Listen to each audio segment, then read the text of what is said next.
Mescid-i Aksa, Kudüs'te Eskişehir diye adlandırılan tarihi bölgenin güneydoğusunda yer alır ve Eskişehir'in 1/6 kadar bir alanı kapsamaktadır.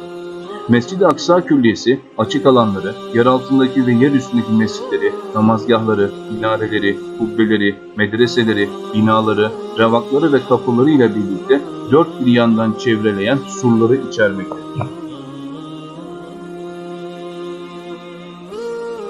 Mescid-i Aksa, 144 dönümlük bir alan içerisinde değişik İslami dönemlere ait 200 aşkın tarihi esere ev sahipliği yapmaktadır.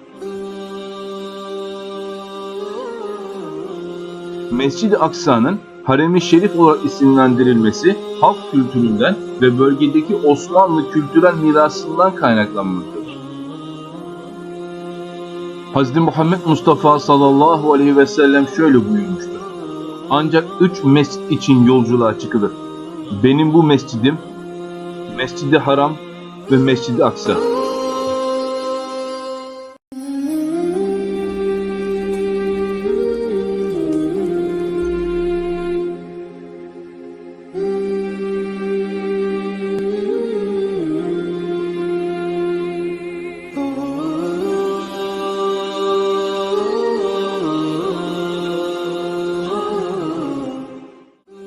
Kubbetü's Sahra, Emevi halifesi Abdülmelik bin Mervan tarafından yaptırılmış olup, İslam mimarisinin en eski ve en güzel örneklerinden biri olarak kabul edilmektedir. Kubbetü's Sahra'nın örttüğü muallak taşı, düzensiz bir şekle sahip doğal bir kayadır.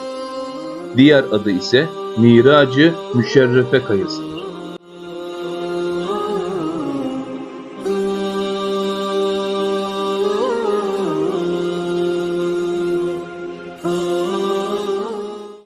Altında Peygamberler Mescidi olarak isimlendirilen, içinde biri derin, diğeri ise düz 2 mihrabı bulunan küçük bir mağara bulunmaktadır. Muallak taşının Hz. Muhammed Mustafa sallallahu aleyhi ve sellemin semalara yükselirken bastığı taş olduğu bilinmektedir. Bu kayanın fazileti Mescid-i Aksa'nın sınırları içerisinde yer almasındandır. 4 farklı kapısı bulunan Kubbetü's Sahra, geometrik bitki motiflerinin ve İslami hat sanatının işlendiği vitral ve revzenle süslenmiş 16 pencereye sahiptir. Kubbetü's Sahra, Mescid-i Aksa'nın kapladığı arazinin tam ortasında yer almaktadır. Küre şeklindeki Kubbetü's Sahra, önce bakır plakalar ile kapatılmış, sonra üstü altınla kaplanmıştır. En tepesinde ise altınla kaplanmış bir hilal yer almaktadır.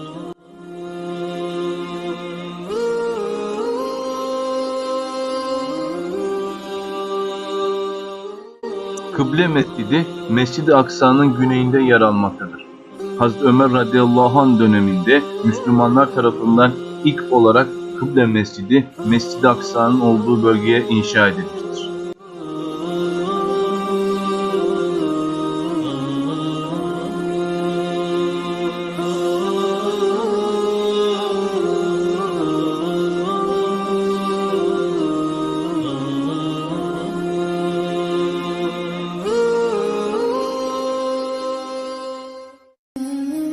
Kıble Mescidi'nin doğu kısmına bitişik bir odada bir mihrap bulunur. Bu mihrap Zekeriya aleyhisselama nispet edilerek isimlendirilmiştir.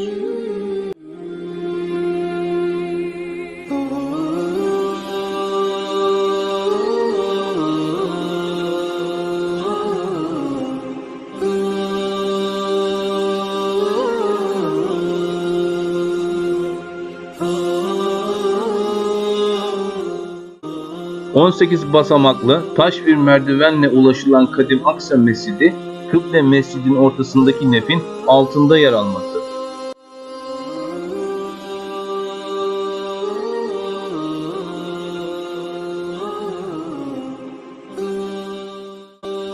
Kadim Aksa Mescidi, Arapça yazılı kaynaklarda Nebi Kapısı ismiyle bilinen ikinci bir kapıyla sona erer.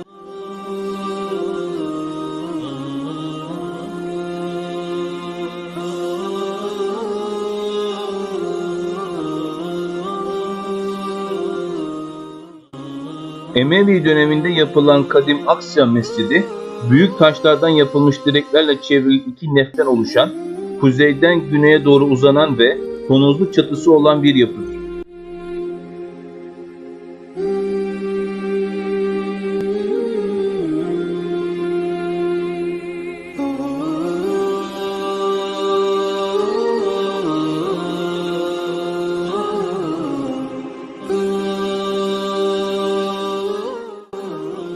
Kadim Aksa Mescidi, Emevi halifeleri tarafından Mescid-i Aksa hareminin güney duvarlarına bitişik yaptırdıkları saraylarından Mescid-i Aksa'ya geçiş için kullandıkları bir koridor olarak hizmet etmiştir.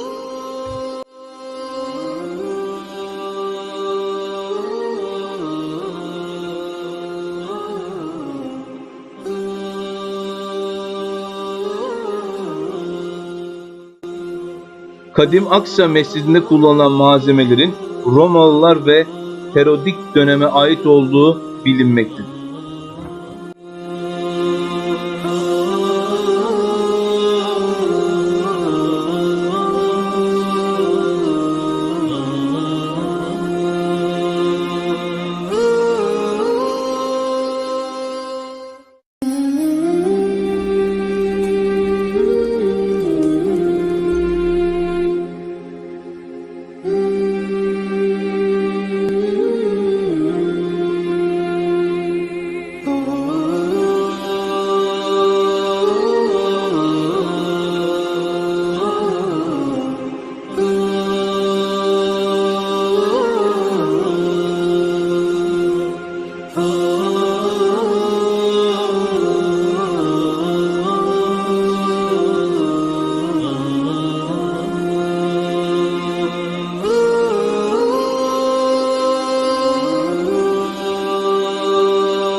Mervan Mescidi, Kıble Mescidinin yapılmasından çok önce inşa edilmiştir. Bu mescit, 4,5 dönüm üzerindeki bir alanı kaplayan 16 nefli bir yapıdır.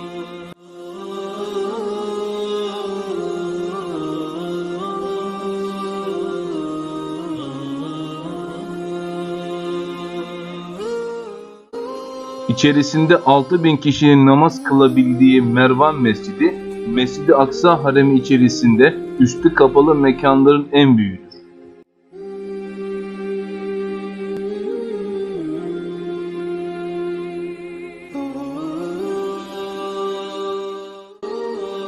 Mervan Mescidi, Haçlıların Kudüs'ü işgal ettiği dönemde atlar için ahır olarak kullanılmış ve maalesef Süleyman'ın ahırı olarak isimlendirilmiştir.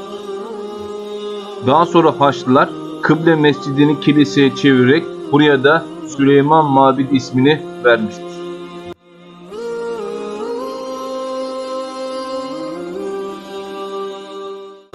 Restorasyonu tamamlanan mescit ilk olarak Emevi halifesi Mervan bin el-Hakem tarafından inşa edildiği için Mervan ismiyle anılmaktadır.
Burak Camii, Burak Duvarı'nın hizasında Mescid-i Aksa'nın batı revakları içinde Mağripliler Kapısı'nın kuzeyinde yer almaktadır.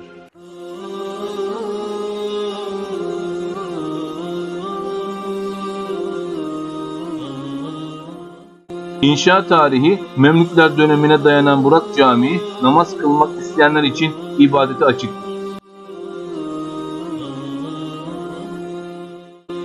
Hz. Muhammed Mustafa sallallahu aleyhi ve sellem Miraç gecesi Burak adlı bineğini bu caminin duvarındaki halkaya bağladığı için bu mescide Burak Mescidi denmiştir.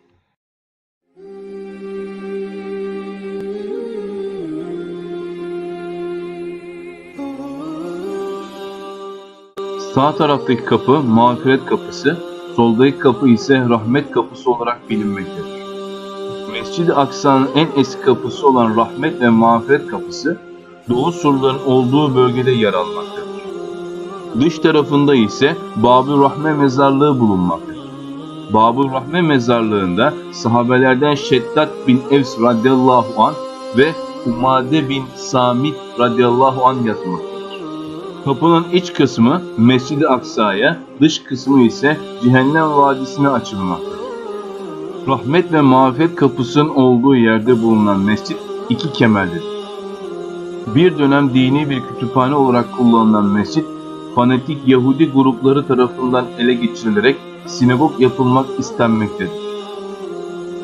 Filistinli kardeşlerimizin direnişiyle Siyonist İsrail'in kapattığı rahmet ve mağfiret mescidi tekrar açılmıştır. Allah Celle Celaluhu tüm murabıtlardan razı olsun.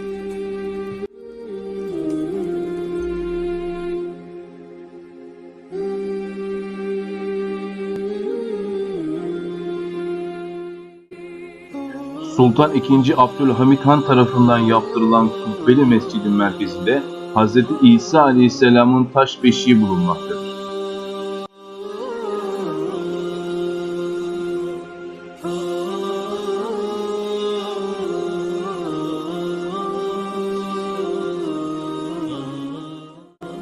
Emevi halifesi Abdülmelik bin Mervan tarafından inşa edilmiştir. Kubbetü's Sahra'nın doğusunda yer almaktadır. Hacimsel olarak Kubbetü's Sahra'dan oldukça küçüktür. Altıgen bir mimari yapıya sahiptir. Kubbetü's Sahra olmadan önce Müslümanların ibadet yaptığı bir mekandır. Çiniler mihrabı ve kubbeyi taşıyan altıgen boyunluğun hem içini hem de dışını her yönden süslemektedir. Haçlılar tarafından Kudüs'ün işgal edildiği dönemde kiliseye çevrilen yapı, Selahaddin Eyyubi'nin Kudüs'ü tekrar fethetmesinden sonra aslına geri çevrilmiştir.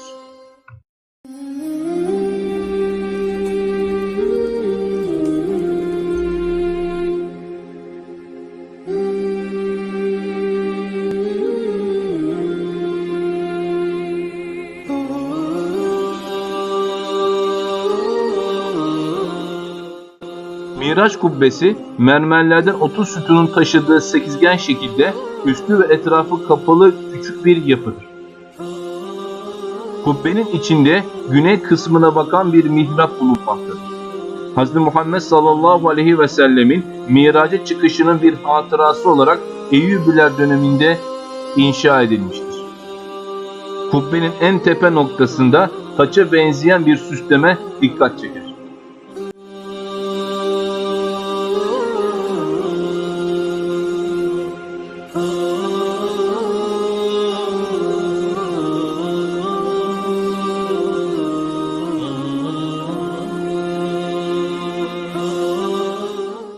Peygamber mihrabı ve kubbesi, Kubbetü's Sahra'nın kuzeybatısında bulunan küçük bir ibadet yeridir. Hz. Muhammed Mustafa sallallahu aleyhi ve sellemin meleklere ve bütün peygamberlere Miraç gecesi imam olarak namaz kıldırdığı yerdir. Eser, birbirlerine kemerlerle bağlı 8 mermer sütunun üzerinde küçük bir gerdanlığın üstünü örten bir kubbe şeklindedir.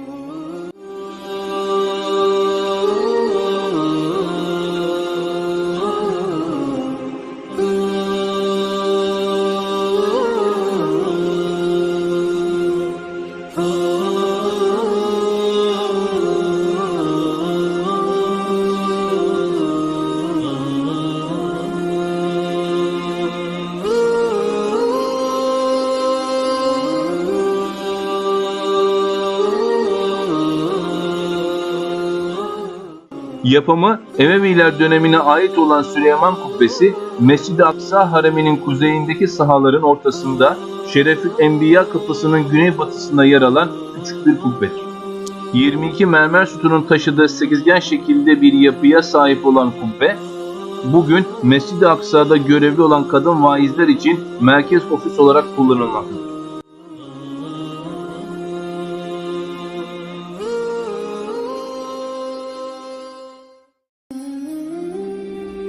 Kubbenin içerisi daire, dışarısı ise altıgen şekildedir.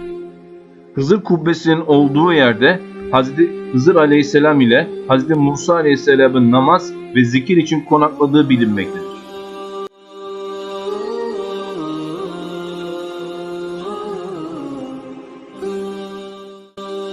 Sufi şeyhlerin ve dervişlerin zikir için bu kubbenin altında düzenli olarak toplanmalarından Hz. Peygamber'in aşıkları adını almıştır.